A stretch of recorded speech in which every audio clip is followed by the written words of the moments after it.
Olá, vamos gravar mais uma vez nosso vídeo nos caminhos de Jesus, a Terra Prometida, e dessa vez vamos definitivamente fazer a leitura que nós devíamos ter feito desde o início, mas essa preparação não foi à toa. Então, o que é que nós vimos? O que nós vimos é que no Gênesis,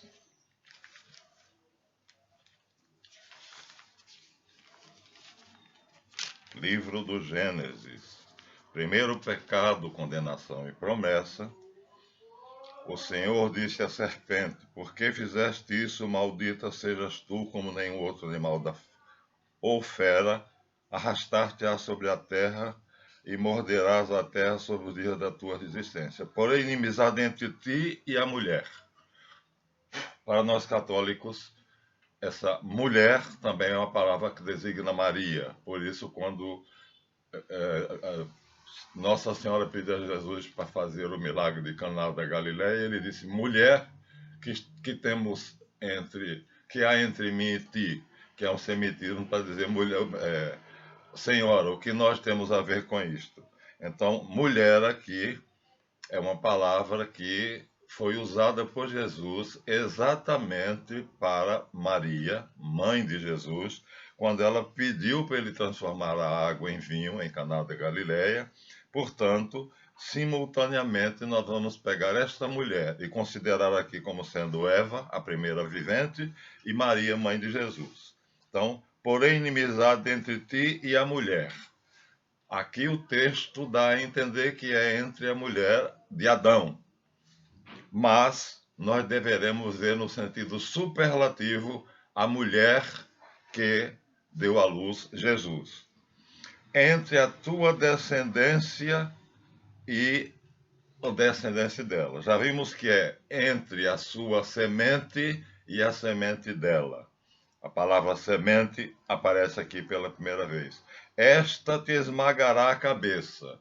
Não foi Eva que esmagou a cabeça da serpente. Pelo contrário, aqui ela cedeu. Aqui ela obedeceu à serpente e introduziu no mundo o pecado. Então, Maria, sim, ao ter Jesus, ela esmagou a cabeça da serpente. Ao dizer fiat, com todas as consequências que ela sabia que estavam implícitas naquele faça-se, ela seria apedrejada porque ela não tinha ainda se deitado com o seu noivo, não tinha nem casado ainda, a cerimônia não tinha acontecido, estava apenas apalavrado, isso era o noivado, né?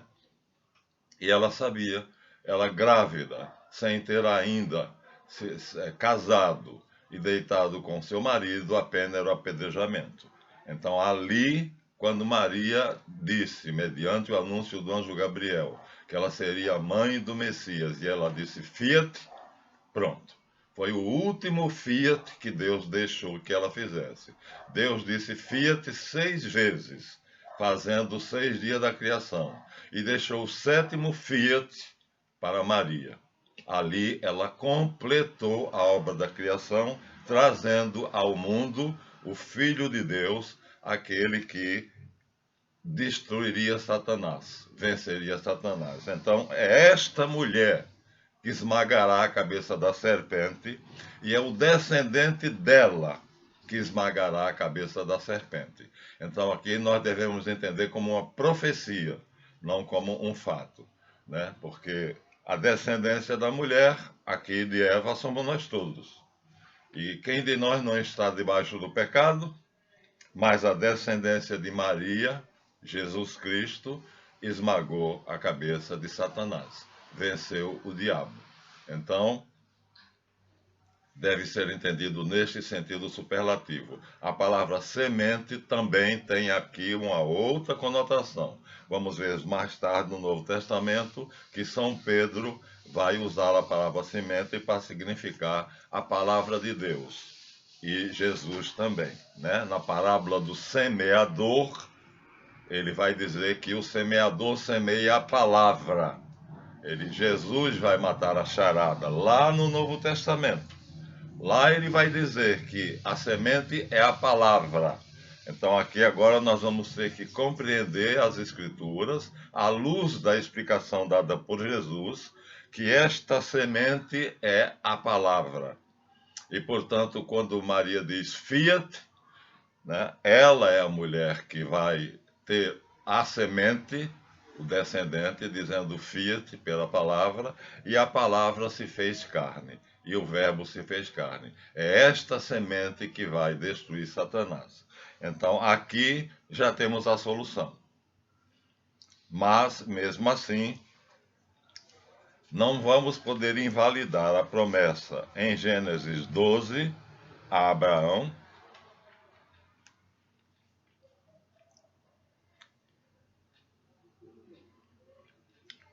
ali em Canaã. O Senhor apareceu a Abraão e disse-lhe: Eu darei esta terra à tua semente. Gênesis 12, 7. Não podemos anular. Mas já vemos aí uma coisa interessante, como essa palavra, como essa promessa desliza. Aqui é a promessa, né?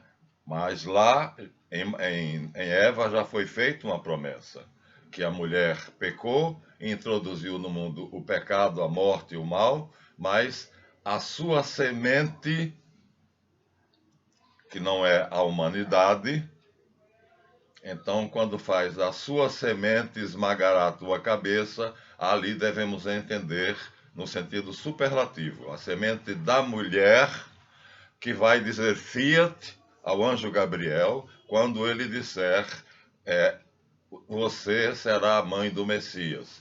E ela dirá, fiat, faça-se. Então, é a palavra. E a quem é que Maria dá a luz? No princípio era o verbo estava com Deus, o verbo era Deus, ou a palavra. E a palavra se fez carne e habitou entre nós. Esta palavra é que é a semente que esmagará a cabeça da serpente. E, mas não podemos anular isso aqui. Continua valendo. Então, de qualquer maneira, houve a promessa a Abraão da Palestina, primeiramente aqui, Canaã. Depois, em 15, aparece a promessa estendida. Disse Deus a Abraão.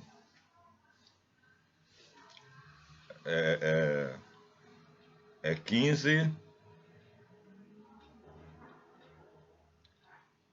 Eu sou o teu escudo, o Senhor que te tirou da terra de Ur dos Caldeus, para te dar esta terra em propriedade. Mas esta terra, como eu disse aqui, em bom latim, é o planeta. Não é Canaã, é o planeta. E mesmo quando nós, se quisermos entender que seria a promessa estendida, ou seja, ela, como Deus diz a Abraão, não seria apenas Canaã, mas ele diz que seria do rio Nilo até o Eufrates. Então vamos ver aqui o lugar onde é que é. Lá ele deixa claro: multiplicarei a tua descendência. O Senhor disse a Abraão depois que Ló se separou dele: ergue a vista do lugar em que estás. Contemple em torno ao setentrião, ao meio-dia, oriente e ocidente, toda esta terra, do norte a sul, do leste a oeste.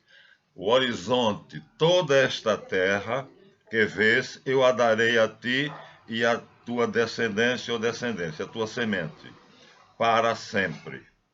Multiplicarei a tua descendência como o pó da terra. Pois bem, então aqui, mais uma vez, Deus promete a Abraão e a sua semente a terra a terra toda a terra. Olha para o norte, para o sul, para o leste e para o oeste, eu te darei esta terra. Então, não podemos apenas entender como sendo Canaã, mas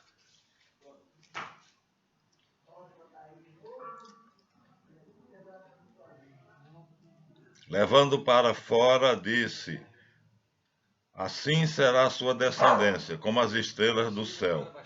Abraão creu em Deus e foi-lhe imputado como justiça. O Senhor fez naquele dia, 15:18, uma aliança com Abraão, dizendo-lhe: a tua descendência, a palavra é semente, Zá, do esta terra, de novo a expressão esta terra, desde o rio do Egito até o grande rio Eufrates, o Seneu, o Cenezeu, o Cadmoneu, o Eteu, o Ferezeu, o Refaíto, o Amorreu, o Cananeu, o Jezreel, o Jebuseu. E quando chegarmos em Jacó, veja, esta terra, quando chegarmos em Jacó, a promessa vai ser repetida e vai ser feita nesses termos.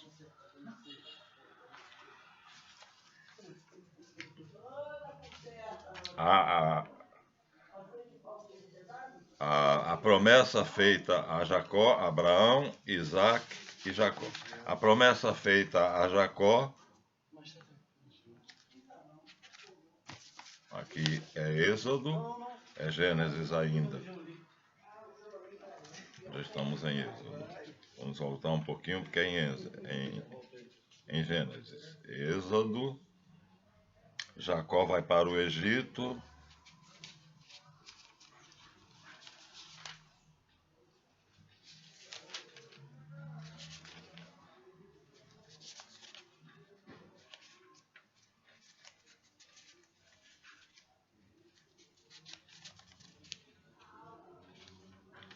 Jacó foge da Mesopotâmia. Aí fugiu de Arã. Jacó vai à Mesopotâmia.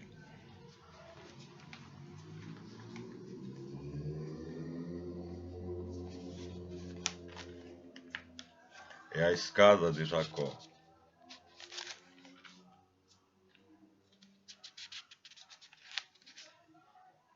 Primogenitura e bênção de Jacó.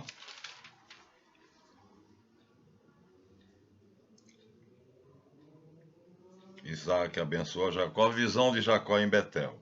É Gênesis 28, 10. Partindo de Bersabé, Jacó dirigiu-se para Arã.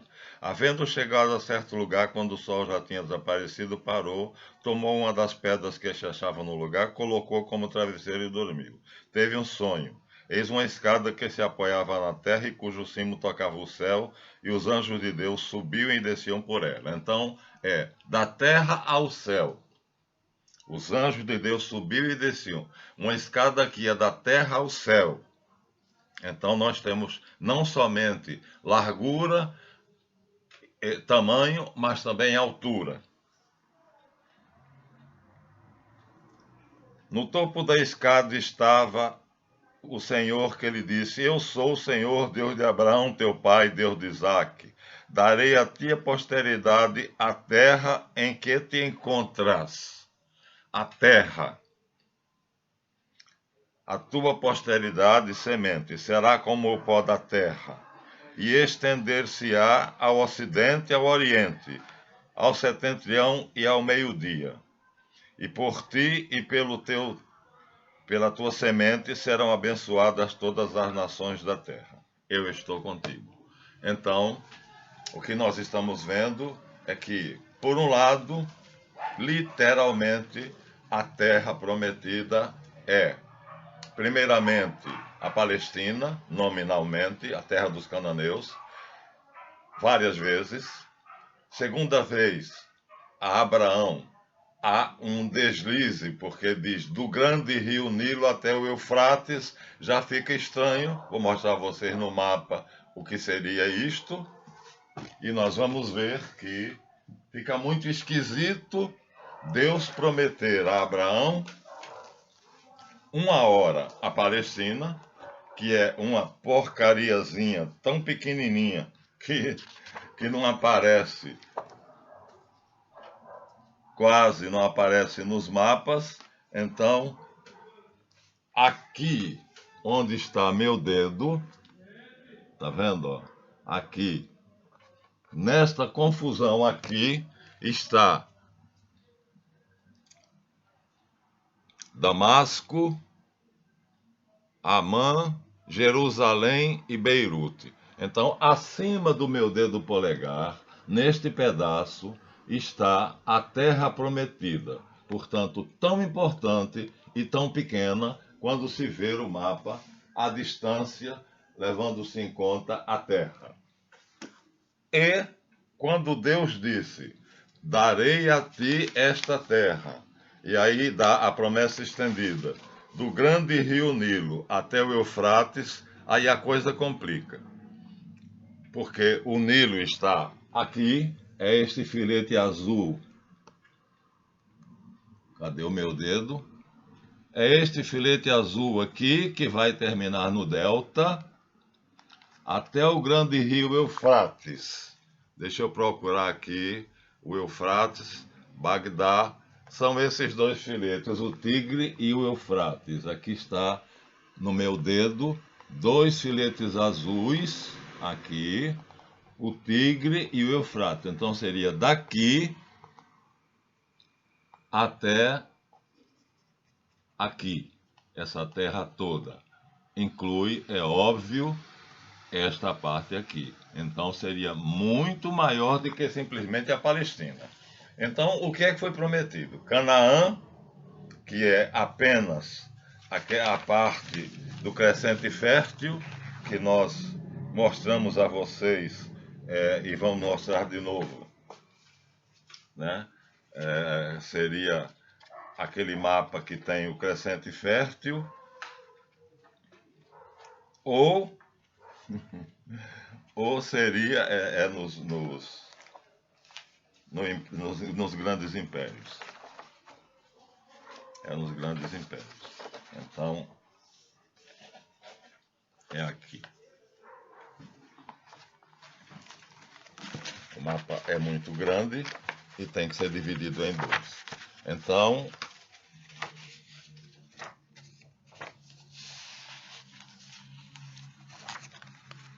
aqui está o Egito. Aqui está a planície do Sinai. E aqui está Canaã. Canaã, Península do Sinai, Egito. Então, pela primeira promessa, Deus daria a Abraão apenas essa faixa litorânea de terra, que seria a Palestina. Depois ele estende e diz que dará a Abraão, a sua descendência, então, toda essa terra que vai e que nós poderemos ver ainda melhor se nós virmos o mapa do crescente fértil, que seria essa parte verde toda. É muita terra, né? Porque aqui nós temos o Nilo Eufrates, esse filete azul que corre aqui é o Eufrates, então quase no final do crescente fértil. O outro é o Tigre. E esse filete azul que está aqui e termina no delta é o Egito. Então, desde o grande rio Nilo no Egito até o grande rio Eufrates.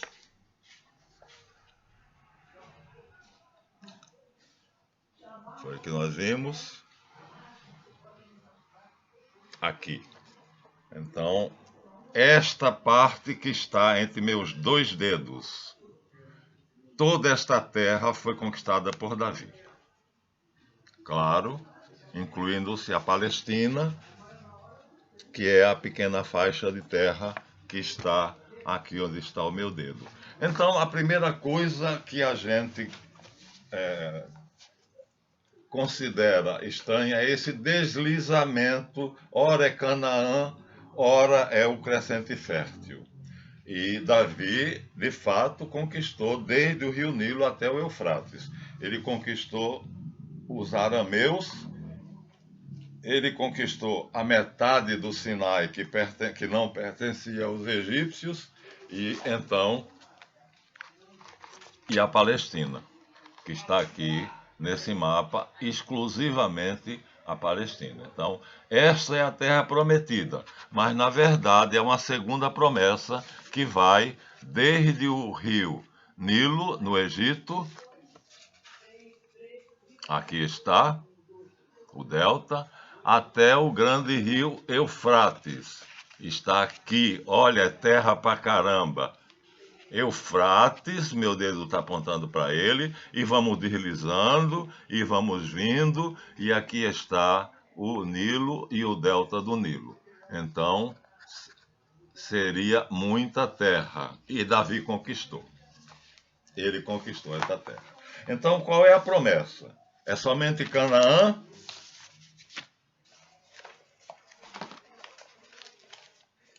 Neste mapa aqui destacado?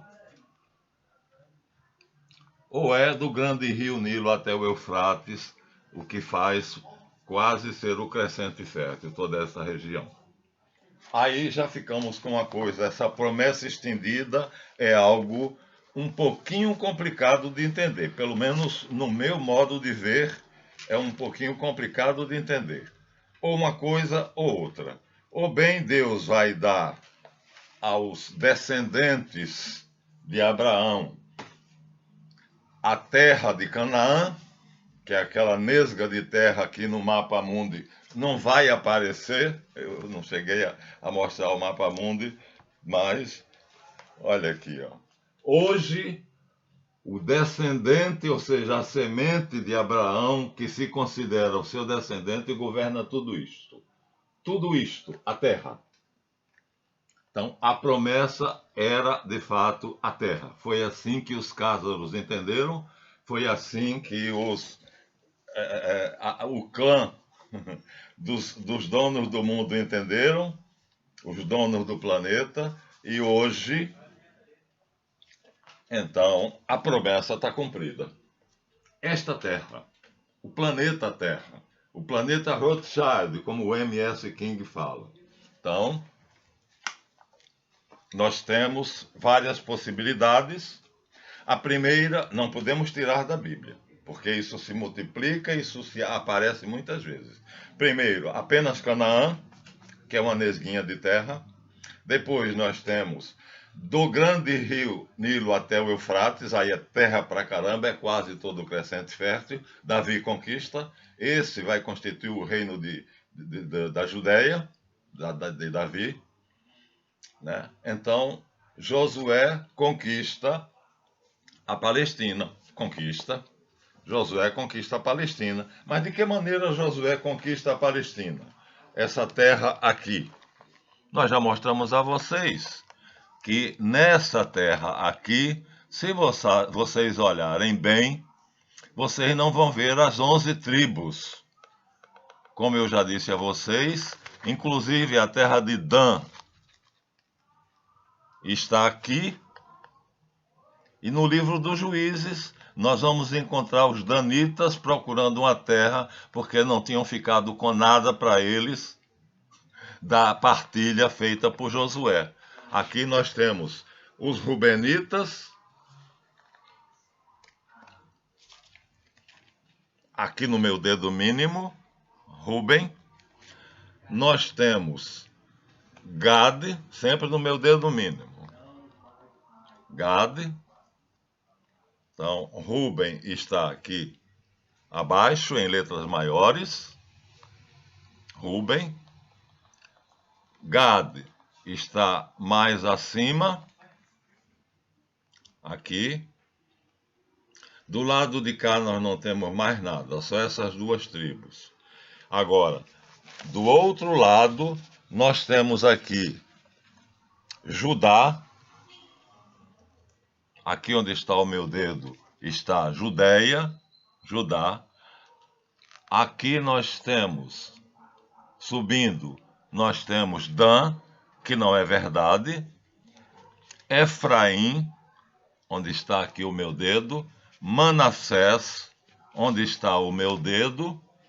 E Azer, que está aqui. Ou seja, o mapa está dividido em 6 tribos apenas, e inclui Dan. Só que nós vamos encontrar no livro dos Juízes, já li para vocês uma vez e vou ler de novo. Os livros do Pentateuco são Gênesis, Êxodo, Levítico, Números e Deuteronômio. Depois vem o livro de Josué e depois vem os livros dos Juízes.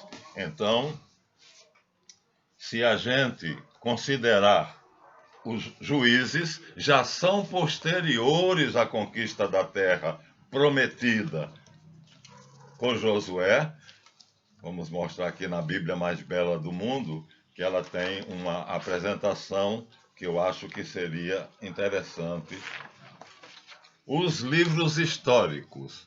Veja, o primeiro é Josué, depois Juízes, depois Ruth, depois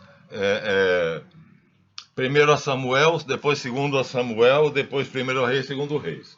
Então aqui estão os livros históricos. Pois bem, Josué é antes de Juízes. Portanto, no livro dos Juízes, Josué já deveria ter conquistado a Palestina. Já deveria ter acontecido a conquista da Palestina. Mas o que é que acontece? No livro dos Juízes, que é posterior à conquista da Palestina por Josué, já lemos para vocês, mas hoje vamos esgotar esse assunto, vamos acabá-lo de uma vez, que já está cansativo. Então, no livro dos Juízes, que é posterior a Josué,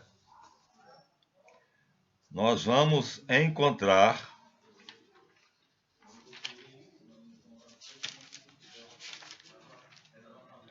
os danitas,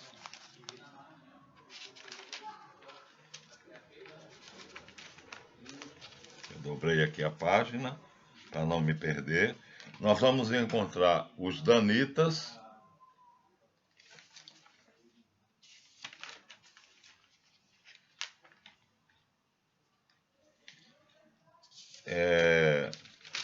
Josué ainda, a partilha da terra por Josué. Aqui está tudo muito certinho, mas é nos Juízes. Sansão e Dalila, nascimento de Sansão. Os danitas partem para Milca. Os danitas partem para Milca. Por quê? Diz assim: naqueles dias não havia rei em Israel. 18. Juízes 18, 1. E naquele dia a tribo dos danitas procurava um território onde estabelecesse, pois até então não lhes tinha tocado ainda nenhuma herança no meio das tribos de Israel. Está aqui. Então, nós contamos 6 tribos. São 11, excetuando os levitas, porque os levitas viveriam do tributo. E aqui nós vemos em Juízes, portanto, já depois da suposta conquista por Josué, os danitas procurando uma terra, porque, olha só, porque até então não lhes tinha tocado ainda nenhuma herança no meio das tribos de Israel. Está escrito na tua Bíblia do mesmo jeito que está na minha. Então Josué não deu à tribo de Dan a sua parte, embora naquele mapa mostre, mas o mapa só mostra 6 e eram 11 tribos, e mostra a tribo de Dan, e a tribo de Dan está aqui ainda em Juízes procurando um território, então tira a tribo de Dan, só ficam 5 tribos. E aqui diz como eles tomaram Rai.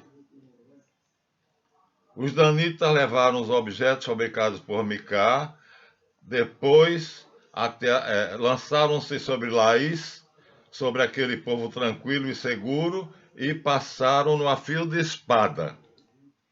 Ainda diz que o povo era tranquilo e seguro. E passaram-no a fio de espada, e atearam fogo à cidade, que não recebeu ajuda porque estava muito de Sidônia, e porque não mantinha relações com ninguém, visto que estava situada no velo de Bet-Reob. Depois reedificaram a cidade e habitaram nela. E a chamaram Dan, nome do chefe da sua linhagem, de Israel, pois esta cidade antes chamava-se Laís, não é Rai, portanto, é Laís. Os danitas erigiram um simulacro fundido por Micá, e Jonatã, filho de Gerson, filho de Moisés, e seus filhos foram sacerdotes para a tribo de Dan até o cativeiro da Babilônia. Aqui nós temos, portanto, Juízes 18, os danitas tendo que guerrear, e aqui é meio cruel, procuraram uma cidade tranquila, que os habitantes não tinham nenhuma preocupação, nem imaginavam que seria invadida. Eles a invadiram, passaram todo mundo a fio de espada, tomaram a cidade que se chamava Laís e a chamaram de Dan. Olha quanta contradição. E no final das contas, a partilha da terra por Josué está toda feita aqui. Se você for do capítulo 9, Conquista da Palestina Meridional, livro de Josué, você vai encontrar todas as tribos.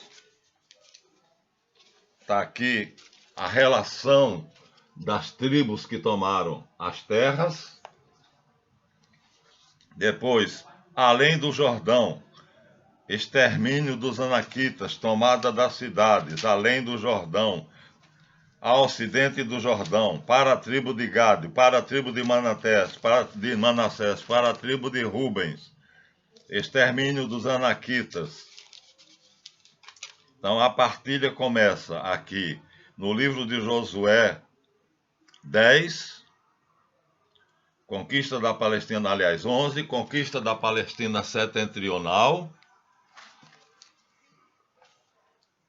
os reis confederados, tomada das cidades, extermínio dos anaquitas, enumeração dos reis vencidos, o rei de Jericó, o rei de Rai, o rei de Jerusalém, esse ele diz que ele cortou os dedos dos pés, o rei de Hebron, o rei de Jarmute, e vai aí a uma lista enorme mostrando todos os reis que ele venceu. E depois, além do Jordão, a parte de Calebe, as tribos de José, Benjamim, Manassés e Efraim. Efraim, 19, aqui está o que coube a Efraim, tá certo? No mapa mostra Manassés, também o mapa mostra. Cidade da tribo de Judá, do lado de cá. O sorteio, as tribos restantes, Zabulon, Simeão, Issacar, que no mapa não mostra, Naftali, cidade de refúgio, as cidades dos levitas. Pronto, acaba o livro de Josué com todo mundo recebendo a sua porção de terra, o que não aconteceu. Porque nós vamos encontrar no livro dos Juízes, logo no início dos Juízes, nós vamos encontrar Sansão lutando contra os... A história de Sansão e Dalila é muito conhecida, né? Então nós vamos encontrar a luta de Sansão contra os filisteus, que só respeitaram... começa aqui, livro dos Juízes.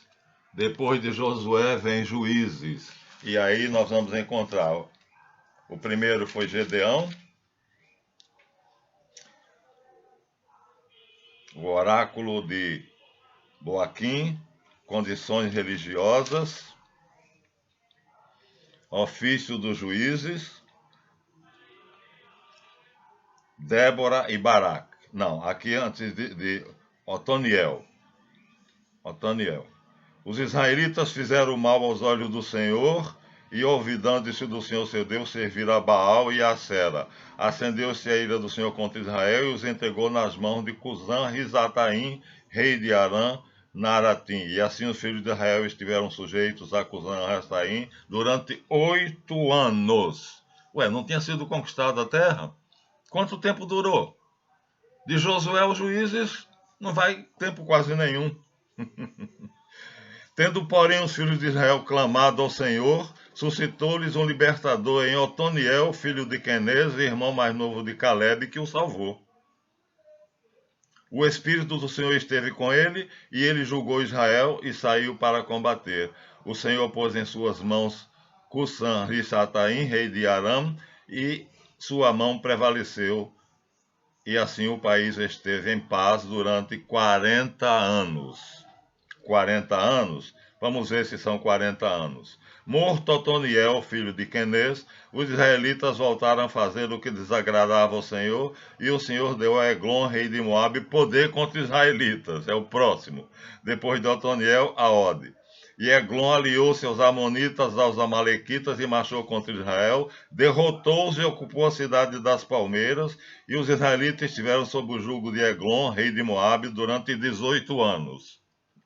Como é 40 anos de paz, se aqui ficaram sob o povo dos arameus, depois ficaram sob os moabitas, Débora e Baraque. Morto a ódio, os israelitas recomeçaram a fazer o que desagradava ao Senhor, e ele os entregou nas mãos de Jabim, um rei cananeu que reinava em Razor. E aí vai aparecer Débora, juíza, a profetisa Débora, mulher em Lapidot. Ela costumava sentar-se debaixo da palmeira entre Ramá e Betel, e os israelitas iam ter com ela. E aí ela é quem vai reconquistar a terra. Depois tem o cântico de guerra. E acabou aí. 18 anos sobre um, 8 anos sobre outro. 18 anos sobre um. Então acabamos de ler aqui que os israelenses se rebelaram contra a lei de Deus e ficaram 18 anos sob os moabitas. Vou reler. E os israelitas estiveram sob o jugo de Eglon, rei de Moabe, durante 18 anos. Já tinham ficado sob o jugo de... É o primeiro juiz, Aode.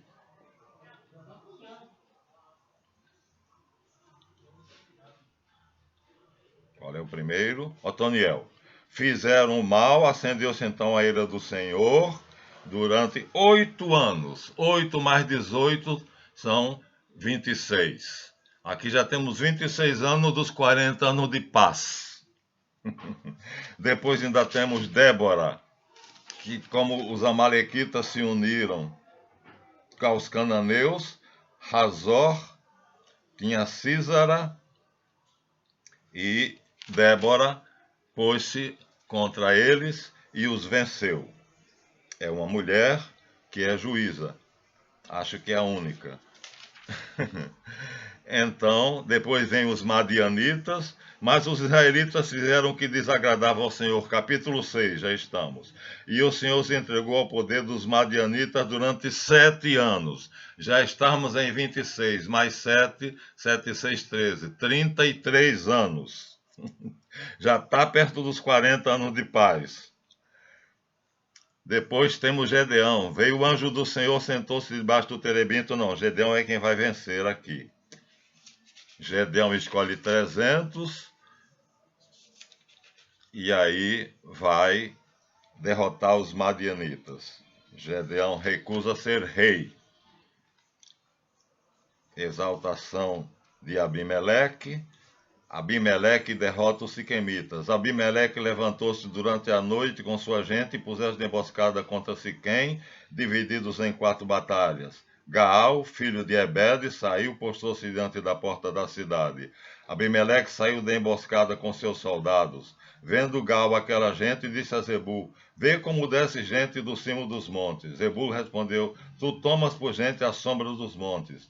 Gaal, porém, continuou a dizer: Ei, gente que desce do umbigo da terra.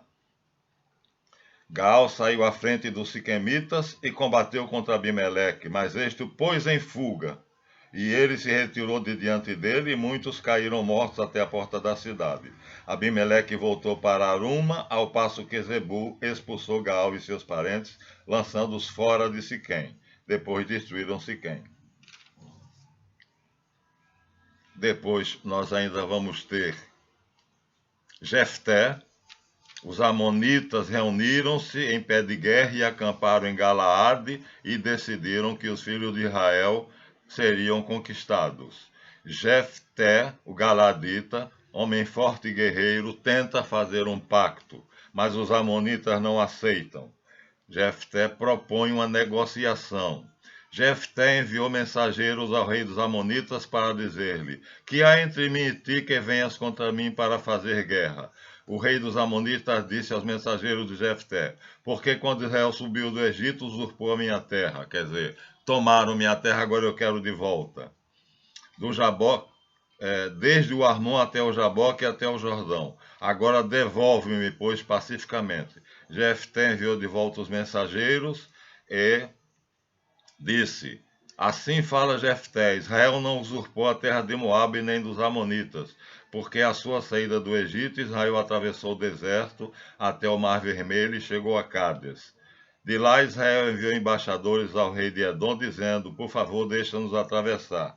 E vai. E termina que há a guerra. E Jefté faz um voto: Senhor, se me deres. Então, Balaque, filho de Sefor, rei de Moabe, venceu os israelitas. E aí, no meio da batalha, estava vencendo Jefté. O Espírito do Senhor desceu sobre Jefté, o qual percorreu Galaad e Manassés, passou por Masfa e dali chegou até os Amonitas. E fez um voto ao Senhor, dizendo: Se entregaste os Amonitas em meu poder, aquele que sair da porta da minha casa para vir ao meu encontro, quando eu voltar, incólume dos Amonitas, pertencerá ao Senhor, e eu o oferei em holocausto, queimado, como churrasco. Jefté oferece um ser humano em churrasco, e dá, é a filha dele. Depois vem Sansão, que luta contra os filisteus, e vai por aí. Boda de Sansão, e acaba-se o livro, o santuário de Micaia, o jovem levita. Aqui nós já temos Sansão e Dalila, morte de Sansão, os danitas à procura de território, já chegamos àquela parte final, e termina com os danitas tomando Laís. E acaba o livro com a tribo de Benjamim escapando do aniquilamento, porque voltaram-se contra os próprios irmãos, os benjaminitas. Então, as 11 tribos, quando terminaram e estavam em paz na Palestina, voltaram-se contra os benjaminitas, porque não quis acompanhá-los em uma determinada guerra contra uma tribo que parece que eram os Gabaonitas, contra quem eles tinham feito um pacto e um voto de paz. 40 anos de paz durou a conquista da Palestina por Josué. 18 mais 8 mais 7, já vai dar 36. E esses 36 ainda tem depois Débora, depois tem Sansão, depois tem Jefté, depois... Não tiveram paz. Então, como devemos entender isso? É uma charada, porque na verdade a promessa está feita. A promessa está feita a Abraão, só que não é a terra de Canaã. Esta terra é o planeta Terra. E isto vai ser cumprido? Vai. E vai ser cumprido como? Bom, de duas maneiras. Para os judeus Askenaz, depois que Josué conquista a Palestina, eles conquistam, muito tempo depois, né? O mundo todo, o globo terrestre. Vamos ver se eu terei aqui a felicidade de encontrar de novo a Terra. O planisfério mostrando a Terra. Aqui tem o Brasil. Então, na verdade, hoje, o rei do mundo, que é um judeu askenaz, ele domina a Terra inteira, o globo terrestre. Cumpriu-se a promessa. De alguma maneira, a promessa foi a Terra. Já tentamos provar isso a vocês. E não importava quem a governasse. Que povo, devido àquilo que nós explicamos a vocês sobre a dinastia, a linhagem dos patriarcas monoteístas, que não eram da linhagem dos hebreus, eram povos diferentes com nomes que os judeus davam aquele nome, mas nos seus povos eles tinham outro nome, como é o caso de Noé, que é chamado de Meu Deus, esqueci agora. Já falamos antes. Atrahasis, que é chamado de Utnapishtim, e ainda tem um outro nome, Zilsudra. Então Noé tem o seguinte nome: Noé, Atrahasis, Utnapishtim e Zilsudra. Quem vai achar que é o mesmo? Ninguém. Só quem fizer uma pesquisa. Mas é o mesmo Noé, porque o episódio é o dilúvio. Então, qualquer ser humano poderia conquistar a Terra e dominá-la e torná-la um planeta global, contanto que obedecesse às bênçãos de Javé, obedecesse ao pacto feito por Moisés com Javé no Monte Sinai. Qualquer. Não importa, não eram somente os judeus. Os judeus tinham essa visão, mas essa visão não era correta. Na verdade, o que foi prometido foi a Terra, o globo terrestre, e foi dado. Qual é o sinal que o anticristo conquistou o planeta Terra? A Primeira Guerra Mundial. Em 1914, precisamente, estourava a Primeira Guerra Mundial. Não tinha havido antes nenhuma guerra mundial, mas o anticristo a deflagrou para tomar a Palestina. Ele pediu primeiro ao sultão Hamid II, pediu para comprar. Então Benjamin Zeev, conhecido entre os judeus com o nome de... vai lá, vai o diabo. Que se presta homenagens a ele obrigatoriamente quando se vai a Israel. Então, o nome é Benjamin Zeev, que é o criador do sionismo oficialmente, porque quem criou foi Esdras, de fato, né? Então, ele vai até o sultão Hamid II e pede para comprar as terras, e o sultão diz: não venderei. Aí o barão de Rothschild manda outro emissário. O emissário pede ao sultão e o sultão diz: não entregarei os meus irmãos muçulmanos nas suas mãos cruéis. Pode dizer ao barão de Rothschild que eu ia dizendo agora um palavrão, não é? Guarde os milhões dele para outra coisa, porque ele vai tomar o meu império, o Império Otomano, e vai desmembrá-lo e vai tomar a Palestina. Não deu outra coisa. Hamid II tinha dito a isso a Benjamin Zeed, o nome do desgraçado não vem agora, disse isso a um maçom lambibota do diabo lá do anticristo, e aí o que é que aconteceu? Edmond Rothschild pediu à rainha da Inglaterra: eu quero a Palestina. E aí ela deflagrou, através de um plano tenebroso, que eu não vou detalhar aqui, mas assassinando o arquiduque da Áustria, Francisco Ferdinando, ou Ferdinando Francisco, da Áustria, e aí começando um problema entre duas alianças, a Santa Aliança e outra, porque havia sido dividido o mundo para equilíbrio das forças e não haver uma guerra, potências, grandes potências de um lado, grandes potências do outro. Eu sei que uma das facções chamava-se a Santa Aliança, a outra, não me lembro como é que chamava, isso agora está tudo de memória, eu não planejava falar isso aqui. Acontece com a morte do Duque Ferdinando Francisco, então, o Francisco Ferdinando, então a Sérvia, que era aliada, parece que à Rússia, entra em guerra com a Áustria, que era aliada à Inglaterra, e começa o primeiro conflito mundial, a Primeira Guerra Mundial. Qual é o objetivo? Dar a Palestina ao senhor Lord Rothschild, Barão Edmond de Rothschild. Claro que vocês sabem que os ingleses venceram, os otomanos que estavam do lado contrário foram vencidos, a Palestina foi tomada e, num bilhete datilografado, Lord Balfour, primeiro-ministro inglês, leva para o Edmond de Rothschild e diz: entregue esse bilhete ao movimento sionista político mundial e diga que Sua Majestade Britânica lhes dá a Palestina. Foi assim. Uma guerra mundial, depois veio outra, porque dar a Palestina foi dar apenas 26%, mas ele queria estabelecer o Estado de Israel em 86%. Aí veio a segunda. Duas guerras mundiais, número de mortos, 90 milhões. Esse monstro matou 90 milhões de 1914 até 1945 para ter a Palestina e para fundar o Estado sionista de Israel. É o anticristo ou não é? Começa aí o reino do anticristo. E agora nós temos a pandemia e Deus sabe lá o que é que virá. Então, a promessa foi esta terra.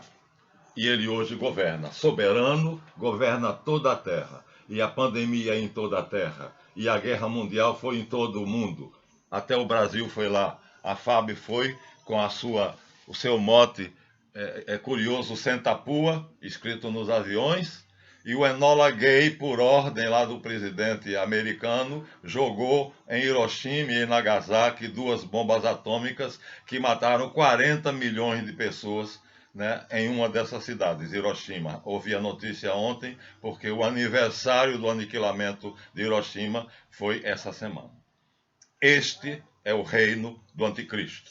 Começou com o sinal, foi a Primeira Guerra Mundial e a Segunda Guerra Mundial. E os segundos sinais foram se mostrando, mas as pessoas desprevenidas não viram. E agora, outro sinal, uma pandemia. Laboratórios fabricados in vitro e jogados na cidade de Wuhan para criar uma pandemia no mundo. Estamos sob o reino do anticristo. E ele domina o mundo. E agora está certo, porque a promessa foi dominar o mundo, mas essa promessa foi feita à linhagem dos bons. E quem a conseguiu foi a linhagem dos maus. Aí está o problema. Deus sabia, sabia. Permitiu, permitiu. Então, o que é que nós vamos fazer? Orar para que Deus se apiade de nós. Porque nada se faz sem a permissão de Deus. Jesus disse que nenhum dos cabelos da minha cabeça caiu sem que Deus o permitisse. Portanto, tudo teve a permissão dele. Mas 2 sinais muito claros. As guerras mundiais de 1914 a 1945, porque teve um entreato de paz, e a pandemia que assola o mundo hoje, mostrando que o anticristo governa a terra. E o que é que foi prometido à terra? Esta terra em que tu pisas, o planeta Terra. Ele, portanto, se apossou da promessa, sendo ele um cázaro, um falso judeu, não é de sangue semita, mas qualquer um podia, porque a linhagem dos patriarcas não tem a ver com os hebreus. Ali tem os nomes das nações mais variadas, com o nome em hebraico. Mas se vocês forem procurar, parece que Nimrod era o mesmo rei Gilgamesh. Então a planície de Senaar era a planície de Sumer. E assim nomes próprios, sejam de cidades, sejam de pessoas, são trocados e é preciso ser um expert, um especialista para poder colocar tudo no lugar e tudo em ordem. Portanto, a promessa foi cumprida. Desde 1914, com certeza, porque já era antes, se ele conseguiu pedir à rainha da Inglaterra, a Palestina, e ela disse, darei, e fez uma guerra mundial para isto, começando pelo assassinato de um inocente, Ferdinando Francisco, arquiduque da Áustria, e aí tudo se incendiou e a coligação das nações de 2 blocos colocou-os umas contra as outras. Nós fomos na tomada de Monte Castelo, eu conheci o sargento Zacarias, que foi sargento na Segunda Guerra Mundial e voltou para apropriar a minha cidade como ex-combatente e me contava os horrores da guerra. Então, ele governa o mundo, governa. A promessa foi cumprida? Foi. Só que nunca foi Canaã. Esta terra em que tu pisas é o planeta Terra, que está sob o poder absoluto do anticristo, que ordenou o lockdown e foi feito, que mandou fazer um vírus que tem ação mais letal sobre os idosos e os que tiverem doenças pré-existentes. Isto foi mandado por Hitler na Alemanha nazista. É igual. Não tem diferença. Ele é outro Hitler. Cumpriu-se a promessa. Aquela visão estreita de Canaã era apenas na mentalidade dos judeus. O que Deus prometeu foi o planeta Terra. Em alguns lugares fica claro, principalmente em Jacó, quando ele diz, olha para o norte, olha para o sul, para o oriente e para o ocidente, mas também diz isso a Abraão, onde a tua vista alcançar o horizonte, darei a teu descendente, a tua semente, essa terra. Mas a palavra semente, zraá, vai ser interpretada no Novo Testamento como palavra. Jesus contou uma parábola, e eu vou encerrar com isto. E Jesus disse, saiu um semeador a semear, e jogou a semente em um lugar pedregoso, e jogou mais semente em um lugar cheio de espinhos, e jogou a semente no lugar muito árido, onde o sol batia com muita força. Mas também jogou um punhado de semente em terra boa. Semente. Semente é que é o sentido da palavra zaraá, que aparece desde Gênesis até Jesus decodificar no Novo Testamento. E depois cresceram as sementes, mas dos espinheiros, e esses abafaram. As que foram jogadas no sol em terreno pouco fértil, o sol as queimou.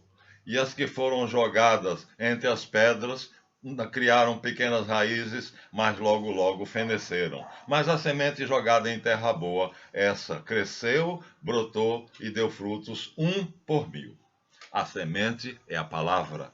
Portanto, Zraá não é sêmen, nem semente, nem prole, nem progênie. É a palavra, o verbo. E o verbo se fez carne e habitou entre nós. É ele a semente de Deus. Jesus Cristo diz, quando explica para os apóstolos, explique essa parábola para nós, dizem os apóstolos. A semente é a palavra de Deus. O semeador é o filho do homem. Eu. E eu vim semear. Saiu um semeador a semear. Começa assim a parábola. Exit seminare. Não me lembro agora como é semeador. Saiu o semeador a semear. Eu sabia a frase em latim de cor. Saiu. Exit qui semina seminare. Saiu o que semeia a semear. Ao pé da letra em latim. O semeador e a semente.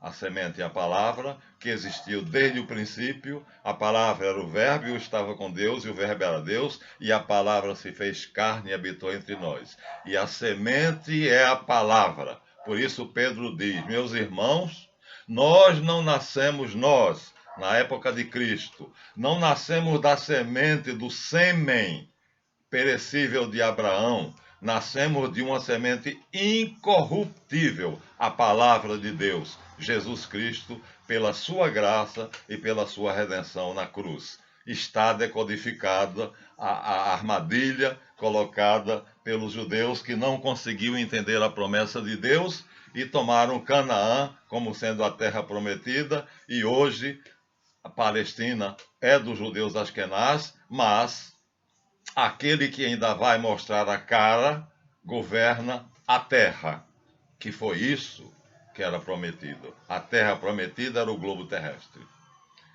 Eis qui seminat, exit qui seminat seminare. Saiu um semeador para semear. E a semente era a palavra de Deus. Muito bem. Então, espero que vocês tenham entendido. E agora, terminamos sim, no 7. Terminamos. Acho que fomos claros. Zraá é semente, mas não é sêmen. É a semente que Deus semeia. A palavra da lei. A palavra da ordem. A palavra do amor. As bem-aventuranças. É isso que Jesus Cristo diz. Exit, saiu. Qui seminat, aquele que semeia, seminare, para semear. E a semente é a palavra de Deus. Está matada a charada. Obrigado a todos. Deem o seu like, inscrevam-se no canal e vamos cultivar a semente de Deus que está em nossos corações.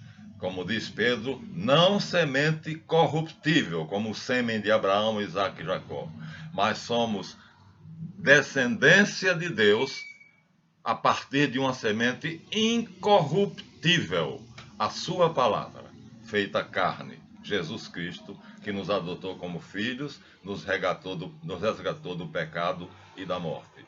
Nós somos então palavras vivas de Deus e, graças ao Verbo de Deus, fomos resgatados e elevados à condição de filhos de Deus, que é o mesmo que Zra, semente, filhos.